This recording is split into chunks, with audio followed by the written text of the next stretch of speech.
జై శ్రీరామ్. శ్రీమాత్రే నమః. శ్రీ గురుభ్యో నమః. 2025 సంవత్సరం జూలై 13వ తారీఖు నుంచి 2025 సంవత్సరం నవంబర్ 27వ తారీఖు వరకు, అంటే నవంబర్ మొత్తం కూడా వేసుకొచ్చి ఇంకా 2-3 రోజులు ఉంది. 28వ తారీఖు వరకు కూడా ఉంది ఇది. అంటే మన డిగ్రీస్ వైజ్లో చూసుకుంటే కనుక 28వ తారీఖు వరకు కూడా చూస్తుంది. ఇన్ని రోజులు కూడా శనీశ్వరుడు వక్రగతిలోకి వెళ్తున్నాడు. శని మహారాజు వక్రగతిలోకి వెళ్ళడము, శనైశ్వరుడు వక్రగతిలోకి వెళ్ళడము ద్వాదశ రాశుల వాళ్ళకి, ద్వాదశ లగ్నాల వాళ్ళకి ఎలాంటి ఫలితాలను ఇస్తాయో ఆయన ప్రస్తుతం మీనరాశిలో ఆయన సంచారం చేస్తూ ఉన్నాడు. మీనరాశిలో ఆయన సంచారం చేస్తూ ఆయన వక్రగతిలోకి వెళ్ళే నక్షత్రాలు ఉత్తరభద్ర, పూర్వభద్ర నక్షత్రాల్లోనే ఆయన వక్రగతిలోకి వెళ్తూ ఉన్నారు. ఆయన అంటే వక్రగతి అంటే మళ్ళీ కుంభరాశి వైపు ఆయన అడుగులు వేస్తూ ఉన్నాడు, ఆయన వెళ్తూ ఉన్నాడు.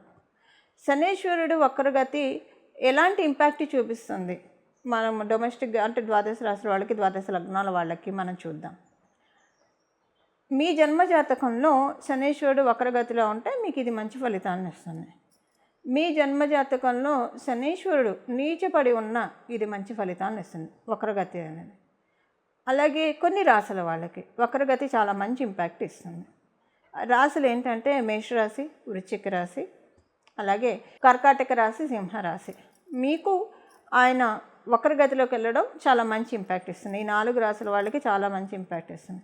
అందరిలోకి ఎవరికి ఎక్కువ ఇంపాక్ట్ వస్తుందంటే మేషరాశి, వృశ్చిక రాశిలో పుట్టిన వాళ్ళకి ఇంకా ఎక్కువ వరాలను ఆయన ప్రసాదిస్తాడు. కారణం ఏంటంటే ఆయన సవ్యగతిలో ఉన్నప్పుడు మేష, వృశ్చిక రాశుల వాళ్ళకి శనీశ్వరుడు ఎప్పుడూ కూడా అంతర్గత శత్రువే, అంత మంచి ఫలితాన్ని ఇవ్వడు. కానీ ఆయన వక్రగతిలోకి వెళ్ళినప్పుడు మంచి ఫలితాన్ని చూసి తీరుతారు మేష, వృశ్చిక రాశుల వాళ్ళకి. అంటే ఇది మీ జన్మజాతకంలో శనీశ్వరుడు వక్రగతిలో ఉన్నా లేకపోయినా ఈ పాయింట్ అప్లికేబుల్ ఉంటుంది. మీరు మేష, వృశ్చిక రాశి లేదా కర్కాటక, సింహరాశులు మీ జన్మజాతకంలో ఆయన వక్రగతిలో ఉంటే ఇది ఇంకా మంచి ఫలితాన్ని ఇస్తుంది. కర్కాటక, సింహరాశుల వాళ్ళకి అసలు కర్కాటక రాశి వాళ్ళకి మనం చూసుకుంటే శనీశ్వరుడు అంతర్గత శత్రువు, అంటే పైకి కనిపించని అంతర్గత శత్రువు విభేదం చంద్రుడితోటి ఉంటుంది. చంద్రుడికి అసలు ఎవరితోటి విభేదాలు ఉండవు, అన్ని ప్లానెట్స్ తోటి ఆయనకి శత్రుత్వం అయితే ఉండదు. మిత్రత్వం మాట పక్కన పెడితే శత్రుత్వం అయితే ఉండదు. కానీ అలాంటి చంద్రుడితోటి కూడా ఆయనకి అంతర్గత విభేదం ఉంటుంది. అందుకని కర్కాటక రాశి వాళ్ళకి ఆయన పూర్తి అనుకూలుడు కాదు. మళ్ళీ ఎక్సెప్షన్స్ ఉంటాయి వీటిలో, కండిషన్స్ అప్లై, ఎక్సెప్షన్స్ ఉంటాయి మళ్ళీ వీటిల్లో కూడా. సింహరాశి వాళ్ళకు చూస్తే సింహరాశికి అధిపతి సూర్యనారాయణమూర్తి, ఆయన తండ్రే. కానీ ఆయన తండ్రితోటి ఎప్పుడు ఈయనకి విభేదమే, అంత సరిపడదు. మళ్ళీ సూర్యనారాయణమూర్తికి శనీశ్వరుడు అంటే ఎలాంటి విభేదాలు లేవు. కానీ శనీశ్వరుడికి సూర్యనారాయణమూర్తి అంటే వాళ్ళ తల్లిగారికి జరిగిన అన్యాయం, ఆయనకి కొంత సూర్యనారాయణమూర్తితో విభేదం ఉంటుంది. అందుకని కర్కాటక, సింహరాశుల వాళ్ళకి కూడా కొంత శనీశ్వరుడు యొక్క వక్రగతి ఎప్పుడైనా బాగా కలిసి వస్తుంది. ఈ 4 రాశుల వాళ్ళకి బాగా కలిసి వస్తుంది. ఈ 4 రాశుల్లో కూడా టాప్ మోస్ట్ అంటే మేష, వృశ్చికనే, వీళ్ళిద్దరికీ బాగా కలిసి వస్తుంది శనీశ్వరుడు యొక్క వక్రగతి సంచారము. ఇప్పుడు శనీశ్వరుడు యొక్క వక్రగతి సంచారం మీ జన్మజాతకంలో కనుక శనీశ్వరుడు వక్రగతిలో ఉంటే మీరు ఈ రాశిలో పుట్టకపోయినా మీకు బాగుంటుంది. ఎందుకంటే ఎప్పుడు ఆయన వక్రంలో వచ్చినా మీకు మంచి ఫలితాలనే ఇస్తాడు. మీరు ఏ రాశి, ఏ లగ్నమైనా ఇది మంచి ఫలితాలనే ఇస్తుంది. దాంతోపాటు శనీశ్వరుడు కనుక ఎవరికైనా నీచులో ఉంటాయి, అంటే మేషరాశిలో ఉంటాయి, అప్పుడు కూడా మీకు ఏ రాశుల్లో పుట్టినా మీకు ఇది కలిసి వస్తుంది, బాగుంటుంది. ఇప్పుడు ఏంటంటే శనీశ్వరుడు యొక్క వక్రగతి ఎలాంటి ఫలితాన్ని ఇస్తుంది ద్వాదశ రాశుల వాళ్ళకి, ద్వాదశ లగ్నాల వాళ్ళకి, దానికి సంబంధించిన పరిహారం ఏం చేసుకోవాలి, ఇవన్నీ మనం ఇప్పుడు చూద్దాం. మేషరాశి వాళ్ళకి ఎలాంటి ఫలితాలు, శనీశ్వరుడు వక్రగతి ఎలాంటి ఫలితాన్ని ఇస్తుందో మనం ఇప్పుడు చూద్దాం. మీకు చాలా మంచి ఫలితాలని ఆయన అందిస్తాడు. కుటుంబంలో వ్యవహారాలన్నీ చక్కబడతాయి. ఆర్థికంగా ఉన్న ఇబ్బందులన్నీ కూడా సద్దుమణిగిపోతాయి. కుటుంబ పరంగా మీకు మంచి అనుకూలతల్ని మీరు చూస్తారు. అలాగే మీరు వాల్యూ సిస్టమ్ బాగా పెరుగుతుంది. ఈ శనీశ్వరుడు వక్రగతిలో ఉన్నప్పుడు వాల్యూ సిస్టమ్ అంటే 2 రకాలుగా ఉంటుంది. మీకు ఎవరైనా వాల్యూ ఇవ్వకుండా చిన్న చూపు చూస్తూ ఉంటే వాళ్ళు మీకు వాల్యూ ఇవ్వడం మొదలు పెడతారు. ఒకవేళ మీరెవరినైనా ఇగ్నోర్ చేస్తూ ఉంటే, 2 ఉంటాయి కదా, కత్తికి 2 వైపులు ఉంటుంది, ఒక కాయిన్కి 2 సైడ్స్ ఉంటాయి. ఒకవేళ మీరెవరినైనా ఇగ్నోర్ చేస్తుంటే వాళ్ళ వాల్యూ మీరు తెలుసుకుంటారు. వయస కాంబినేషన్ ఇది. అలా వాల్యూ సిస్టమ్ అనేది చాలా ఎక్కువగా ఉంటుంది. ఈ శనీశ్వరుడు వక్రగతిలో ఉంటూ మీకు కొన్ని విషయాలు తెలుస్తాయి. ఎలా మాట్లాడగలగాలి, చాకచక్యంగా మాట్లాడడం ఒకటి ఆయన మీకు నేర్పిస్తాడు. స్పాంటేనియస్గా మాట్లాడడం ఒకటి నేర్పిస్తాడు మొదటగా. సెకండ్ థింగ్ స్పీచ్ని కరెక్ట్ చేస్తాడు. దేనికంటే అసలు నాలుక వల్ల మనం మూట కట్టుకునే పాపాలు లెక్కలేనన్ని. అంటే జనరలైజ్ చేసి చెప్తున్నాను, ఇది ఏ రాశి ఏ లగ్నానికి సంబంధించిన వాళ్ళకి కాదు, మామూలుగా మనుషులుగా మనం చూస్తే నోటితో నిజం చెప్పచ్చు, అబద్ధం చెప్పచ్చు. అబద్ధం మనం అవసరం ఉన్నా లేకపోయినా అబద్ధాలు ఆడేయడము, చాడీలు చెప్పడము, ఇలా రకరకాలుగా మనం తెలియకుండానే మనకి లేదా ఇద్దరు మనుషుల మధ్య విభేదాలు సృష్టించడము, వీటన్నిటి వల్ల ఏంటంటే కర్మల్ని మూట కట్టుకుంటాం. వాటన్నిటి నుంచి బంధ విముక్తులు అంటే అలా మూట కట్టకుండా ఉండడానికి శనీశ్వరుడు ఇప్పుడు వాక్కు మీద కంట్రోల్ ఇస్తున్నాడు. మేషరాశి మేష లగ్నంలో పుట్టిన అంటే ఇది ఆయన దృష్టితో చూడబట్టి ఇది ఎవరికైనా అప్లికేబిలిటీ ఉంటుంది. ఎవరి ద్వితీయ స్థానంలో ఎవరికైనా ఉన్నా ద్వితీయ రాశిని ఆయన చూస్తూ ఉన్నా, సప్తమ దృష్టితో చూస్తున్నా, తృతీయ దృష్టితో చూస్తున్నా, మీ రాశి అనే కాదు ఎవరికైనా అప్లికేబిలిటీ ఉంటుంది. అలానే మీ రాశి వాళ్ళు అలా అని కాదు, జనరలైజ్ చేసి చెప్తున్నాను. అంటే నేను చెప్పొచ్చే ఉద్దేశం ఏంటంటే వేటిల వల్ల కర్మదోషాలని మనం మూట కట్టుకుంటామో వాటన్నిటినీ పులి స్టాప్ పెట్టి దూరంగా ఉంచుతున్నాడు. సో అడుసు తొక్కనేలా కాలు కడగనేలా అన్నట్టు అలా తొక్కకుండా మిమ్మల్ని ప్రొటెక్ట్ చేస్తూ ఉన్నాడు శనీశ్వరుడు. ఇప్పుడు ఆయన అసలు మేషరాశి వాళ్ళని ప్రొటెక్టే చేయడు, ఇప్పుడు చక్కగా స్వీట్గా ప్రొటెక్ట్ చేస్తూ ఉన్నాడు. మిమ్మల్ని అందరినీ కూడా చక్కగా ప్రొటెక్ట్ చేస్తున్నాడు.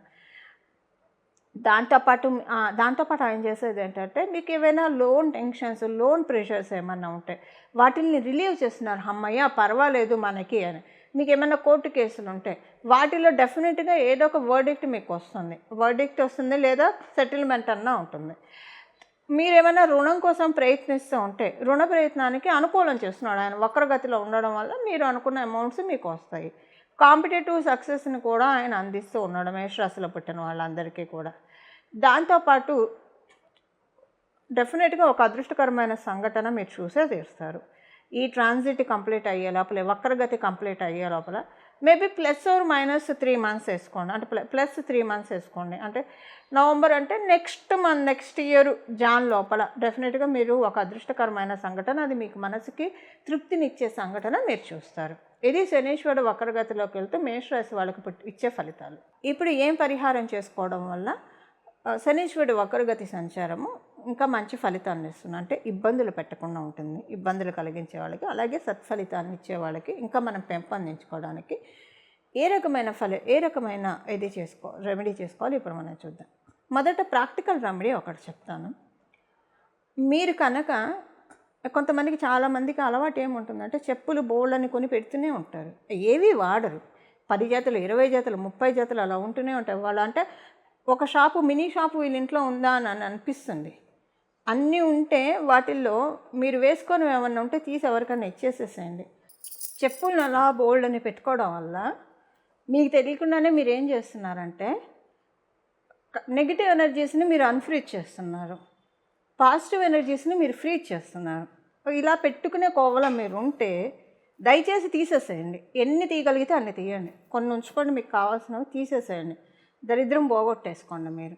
దరిద్రం అంటే డబ్బులనే కాదండి. కొంతమందికి దరిద్రం అంటే డబ్బులు, కొంతమందికి దరిద్రం అంటే ఆరోగ్యం లేకపోవడం, ఒక అనారోగ్యం ఒక దరిద్రం, అలాగే మానసిక ప్రశాంతత లేకపోవడం ఒక దరిద్రం, పిల్లలు చెప్పిన మాట వినకపోవడం, ఇలా రకరకాలుగా ఉంటుంది. అవన్నీ మీరు చక్కగా వాష్ ఆఫ్ చేసుకోండి, మీ చేతులను కడిగేసేసేయండి, నన్ను పెట్టుకోకండి.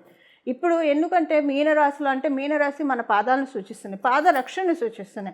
అక్కడ శనీశ్వరుడు వక్రగతిలోకి వెళ్తూ మనందరికీ ఒక అవకాశాన్ని ఇస్తున్నాడు. పిల్లలు మీరు కొన్ని విషయాలు కరెక్ట్ చేసుకోండి. కరెక్ట్ చేసుకుంటే మళ్ళీ ఆయన సవ్యగతిలోకి వచ్చినప్పుడు మనకి మీరు ఎన్నినాటి శనిలో ఉన్న, అష్టమ శనిలో ఉన్న, అర్ధాష్టమ శనిలో ఉన్న, లేదంటే కంటక శనిలో ఉన్న, శనీశ్వరుడు మీకు అనుకూలం అయినా కాకపోయినా శనీశ్వరుడు మహాదశలో ఉన్న మంచి ఫలితాన్ని నేను మీకు ఇస్తానని ఒక అవకాశాన్ని మనకు అందరికీ అందిస్తున్నాం. అందువల్ల తీసేసేయండి. మాకు అసలు అన్ని చెప్పులు లేవండి, అన్ని చెప్పుల జతలు లేవు, 1-2 ఉన్నాయంటే ఉంచుకోవచ్చు. అయితే ఆ రెండిట్లో కొంతమందికి ఏం అలవాటు అంటే అసలు చెప్పులు మార్చరు. 5-6 సంవత్సరాలైనా ఒకటే చెప్పుల్ని కంటిన్యూ అవుతూ ఉంటారు. ఈ కోవలో మీరు చెందితే ఇప్పుడు మీరు మార్చుకోండి. దయచేసి వాటిని అవతల అంటే మీ దగ్గర కండిషన్స్ మీరు కొనుక్కోగలిగితే కొత్త చెప్పులను కొనుక్కోండి. ఎందుకంటే అలాగా ఒకటే చెప్పులు పాదరక్షణ మీరు కంటిన్యూ చేస్తూ ఉంటే ఎనర్జీస్ అన్నీ కూడా మిస్బ్యాలెన్స్ అవుతాయి, నెగిటివ్ ఎనర్జీస్ దాడి చేస్తూ ఉంటాయి. ఇప్పుడు రైట్ టైం, మీరు చెప్పులు మార్చుకోండి. అంటే మీకు ఎంతవరకు మీరు ఎఫర్ట్ చేయగలుగుతారో అంత పెట్టి కొత్తవి కొనుక్కోవడానికి ప్రయత్నించండి, పడేసేసేయండి. లేదు మీరు అది మేము చెయ్యలేము అని మీరు అనుకుంటే కనీసం గుడి చుట్టూ వెళ్ళి ప్రదక్షిణాలు చేయండి. రోజు ఓ 11 ప్రదక్షిణాలు ఏదైనా గుడి చుట్టూ వెళ్ళి ఈ శనీశ్వరుడు వక్రగతిలో ఉన్నప్పుడు మీరు చేయండి. అంటే చెప్పులు కొనుక్కునే స్తోమత లేదు అంటే అలా అలా ఎవరు ఉండరు. ఒకవేళ అలా ఉన్న కోవలో మీరుంటే చెప్పులు ఉంచుకోండి. మీరు దానికి ప్రతిగా ఇలాగ 11 ప్రదక్షిణాలు 21 ప్రదక్షిణాలు రోజు మీ ఇంటి దగ్గర ఉన్న గుడికి వెళ్ళి చేసిరండి. అది ఏ గుడి అయినా పర్వాలేదు. ఇది అంటే అంటే ఎప్పటి నుంచి జూలై 13 నుంచి నవంబర్ 27 వరకు చేయాలి. లేదు చెప్పులు కొత్త జతలు కొనుక్కుంటా అంటే కొనుక్కోవచ్చు. ఇది చెప్పుల విషయంలో ప్రాక్టికల్ రెమెడీ. ఇది ఆచరించాల్సిన రెమెడీ. అలాగే ఇంకా మనము వేరే రెమెడీ మనం ఇప్పుడు చూద్దాం. మీ ఇంట్లో ఉన్న ఈ ఏమంటారు కొన్ని పాతవి సామాన్లు, స్టీల్ సామాన్లు క్రాక్స్ వచ్చినవి. కొంతమందికి కంచం ఎలా ఉంటుందంటే తింటుంటే టక్ టక్ టక్ టక్ అని సౌండ్ వస్తుంటుంది. అలా తినేప్పుడు సౌండ్ రాకూడదు. అలాంటి కంచంలో మీరు తింటుంటే ఇప్పుడు మార్చండి దాన్ని. అలాగే సామాన్లు బాగా ఏమంటారు క్రాక్స్ వచ్చినవి ఏమైనా ఉంటాయి, అవి తీసేసేయండి. వేరే వాడుకోవడానికి ప్రయత్నించండి. సో అంటే మీకు అవకాశం ఉంటేనే ఇవి చేయండి. ఎందుకంటే స్టీల్స్ శనీశ్వరుడు అధీనంలో ఉంటుంది. మీరు తీసేయగలిగితే పాడేసి కొత్తవి రీప్లేస్ చేయగలిగితే రీప్లేస్ చేయండి. లేదు అవి పడేసినా మాకు ఇబ్బంది ఏం లేదు, మా ఇంట్లో ఇంకా బోలెడు సామాన్లు ఉన్నాయంటే అవి తీసేసేయండి. తీసేసేయండి. కొంచెం మంచి ఎనర్జీస్ రీటైన్ చేయగలుగుతారు.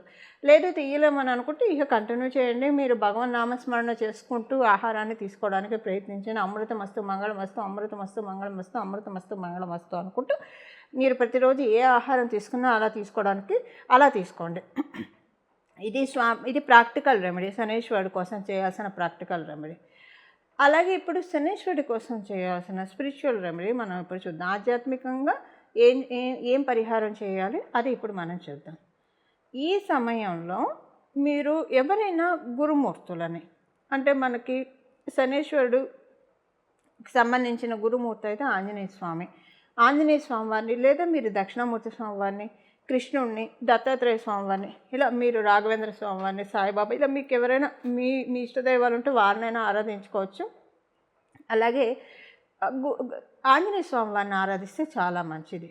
ఆంజనేయ స్వామి వారి సుందరకాండ పారాయణం చేయడం చాలా ఉత్తమమైన ఫలితాలను ఇస్తుంది.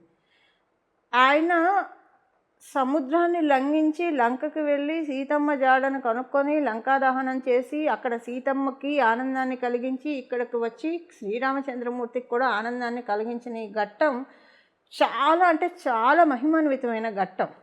అంటే మనం నడుచుకుంటూ వెళ్ళొచ్చు ఎక్కడికైనా, ఏదైనా ప్రదేశాలకు వెళ్ళాలంటే. లేదంటే మనం ఇప్పుడంటే రైల్లో వెళ్తాం, లేదంటే నదులు అయితే, సముద్రాలు అయితే షిప్లో వెళ్తాం, పడవ మీద వెళ్తాం. కానీ మీనరాశి యొక్క తత్వం ఏంటంటే ఆకాశతత్వం. మీనరాశి అంటే మనకి ఆ 12వ స్థానం ఏం సూచిస్తుందంటే వర్షపు నీటిని కూడా సూచిస్తుంది. అంటే ఇంకా మొత్తం కాస్మస్ అన్నమాట, ఓపెన్ ప్లేస్ అది. అందుకే రాత్రి సమయం అని కూడా అంటాం మీనరాశిని. ఆయన సముద్రాన్ని ఎలా లంఘించాడు? ఎగురుకుంటూ వెళ్ళాడు, నడుచుకుంటూ వెళ్ళలేదు కదా. తర్వాత రామసేతుని నిర్మించారు అందరూ వెళ్ళడానికి. కానీ హనుమంతుడు లంకను దాటడానికి ఏ రామసేతు నిర్మించలేదు కదా. ఆయన ఎగురుకుంటూ వెళ్ళిపోయాడు, వాయు వేగంతో ఎగురుకుంటూ వెళ్ళిపోయాడు. మీనరాశి అది ఈ ఘట్టం మనకి ఎక్కడ సూచిస్తుంది? రామాయణంలో సుందరాకాండలో మాత్రమే సూచిస్తుంది. అంటే రామచంద్రమూర్తి యొక్క కార్యార్థుడై హనుమంతుడు సముద్రాన్ని లంఘించి వెళ్ళిన విషయము మనకి ఇక్కడ సూచిస్తుంది. ఈ ఘట్టాన్ని మనం పట్టుకోవాలి. ఈ ఘట్టాన్ని పట్టుకుంటే మీనరాశిలో ఉన్న శనీశ్వరుడు మనకి చాలా అంటే చాలా మంచి రిజల్ట్స్ ఇస్తాడు. మీనరాశి పాదాన్ని సూచిస్తుంది. అలాగే మీనరాశి మనకి ఓపెన్ ప్లేస్ని కూడా సూచిస్తుంది, అంటే కాస్మస్ని కూడా సూచిస్తుంది. సో కాస్మస్లో ఆయన ఎగురుకుంటూ వెళ్ళి రామచంద్రమూర్తికి సీతామ్మవారికి ఆనందం కలిగించిన ఘట్టం మనకి సుందరాకాండ. కాబట్టి సుందరాకాండని పారాయణం చేయడానికి ప్రయత్నించండి. హనుమతి యొక్క కృపని పొందడానికి ప్రయత్నించండి. సుందరాకాండ పారాయణం చేస్తే మీనరాశిలో ఉన్న శనీశ్వరుడు వక్రగతిలో ఉన్న ఆయన, ఇప్పుడు మనం ఏంటంటే అర్జీలు పిటిషన్లు పెట్టుకోవడానికి అందరికీ మంచి సమయం. ఇలా చేస్తే మీకు ఏ కామ్యం అయితే ఉందో అది ఖచ్చితంగా నెరవేరుతుంది, మొదటిది. రెండవది, తర్వాత ఆయన సవ్యగతిలోకి వచ్చినప్పుడు మనల్ని జాడించి పెట్టకుండా కొంత మనల్ని మనం సేఫ్ గార్డ్ చేసుకోవడానికి. ఇప్పుడు ఇన్స్పెక్షన్కి సడన్గా ఎవరైనా వచ్చారనుకోండి ఏదైనా కార్యాలయానికి, అంటే కైపు లేకుండా వచ్చేస్తే చాలా కష్టం అవుతుంది, టెన్షన్ పడతారు.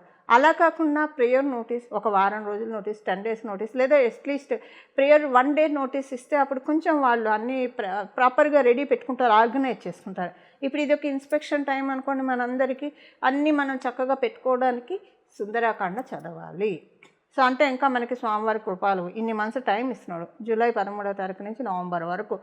సో మళ్ళీ ఆయన ఇన్స్పెక్షన్కి వస్తాడు. ఇది అయ్యాక ఇప్పుడు మనల్ని వదిలేస్తాడు, అన్నీ సర్దుకొని అన్నీ క్లియర్ చేసుకోండి. అంటే 12వ రాశి ద్వాదశ స్థానం మోక్షస్థానం. మోక్షం అంటే మనకున్న కష్టాల నుంచి మోక్షాన్ని కూడా ఆయన ఇస్తాడు. కర్మకారకుడు నిష్పక్షపాతంగా మనకి ఫలితాన్ని ఇచ్చేది శనేశ్వరుడు. నవగ్రహాలు అలానే ఇస్తాయి. సో మనం మంచి చేస్తే మంచి ఫలితాలను ఆయనేమి హెసిటేట్ చేయడు. మనం ఏ రాశి అయినా, ఏ లగ్నమైనా, మనకి హెసిటేట్ చేయకుండా ఇస్తాడు. కాకపోతే దానికి మనము డిజర్వెన్స్ తీసుకోవాలి కదా. ఈ డిజర్వెన్స్ తీసుకోవడానికి ఇది అత్యుత్తమైన సమయం. ఇంకొక విశేషం ఏంటో చెప్పనా, మిథున రాశిలో గురు భగవాన్ నుండి శనీశ్వరుని చూస్తున్నారు. వీరిద్దరికి పరస్పర దృష్టి ఎలా అంటే ఇది ప్రత్యేక దృష్టిల లెక్క కాదు. మనకి చరకారకాసని జైమిని సూత్రాల్లో ద్విశోభవ రాశులు ద్విశోభవ రాశులను చూసుకుంటాయి. సో గురు భగవానుడు ద్విశోభవ రాశిలో ఉంటూ ఇంకొక ద్విశోభవ రాశి అయిన మీనరాశిలో ఉన్న శనీశ్వరుని వీక్షిస్తున్నాడు. ఇది అత్యద్భుతమైన సమయం. దీన్ని మనం చక్కగా వినియోగించుకోవడానికి ప్రయత్నించాలి. ఈ రెమెడీస్ చేసుకుంటే కనుక చాలా మంచి ఫలితాలు వస్తాయి. ధర్మో రక్షతి రక్షితః. మంగళం. నమో భగవతే వాసుదేవాయ.